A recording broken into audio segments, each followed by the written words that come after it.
নমস্কার, আমি উকিল দিদি। আজকের ভিডিওতে 498A ধারা সম্পর্কিত আদালতের কিছু গুরুত্বপূর্ণ পর্যবেক্ষণ সম্বন্ধে আলোচনা করব। খুব সম্প্রতি মহামান্য কলকাতা হাইকোর্ট একটি রায় দিয়েছেন যে শ্বশুরবাড়ির আত্মীয়দের বাড়িতে রাখা মানে ক্রূরতা বা ক্রুয়েলটি নয়। একটি মামলার শুনানিতে আদালত গুরুত্বপূর্ণ পর্যবেক্ষণ করেছে যে স্বামীর আত্মীয়দের বাড়িতে রাখা কিংবা তাদের চিকিৎসার সাহায্য করা এগুলোর কোনোটাই আইপিসি 498 এর অধীনে ক্রুয়েলটি হিসেবে গণ্য করা যাবে না। এক ব্যক্তি তার বিরুদ্ধে দায়ের করা 498A ধারার মামলাটি খারিজ করার জন্য হাইকোর্টে আবেদন করেছিলেন। তার দাবি ছিল তিনি তার স্ত্রীর থেকে মানসিক এবং শারীরিকভাবে নিগৃহীত হচ্ছিলেন এবং তিনি শান্তির খোঁজে আলাদা থাকতে শুরু করেন। অন্যদিকে স্ত্রীর অভিযোগ ছিল যে তার স্বামী তাকে যথাযথ ভরণ পোষণ দেননি এবং স্বামী তার নিজের আত্মীয়দের এনে তাকে সমস্যায় ফেলেছেন।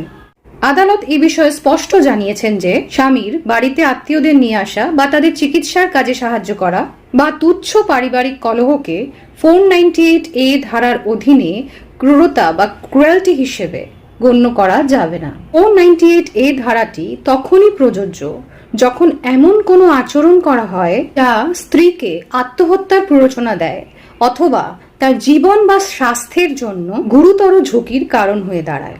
এই রায়টি এটাই মনে করিয়ে দেয় যে 498A ধারাটি প্রকৃত নির্যাতিতাদের সুরক্ষার জন্যই তৈরি করা হয়েছে।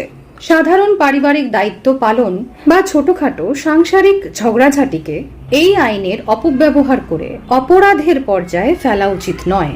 এই বিখ্যাত 498A ধারার সাথে কারা কারা পরিচিত অবশ্যই কমেন্টে জানান।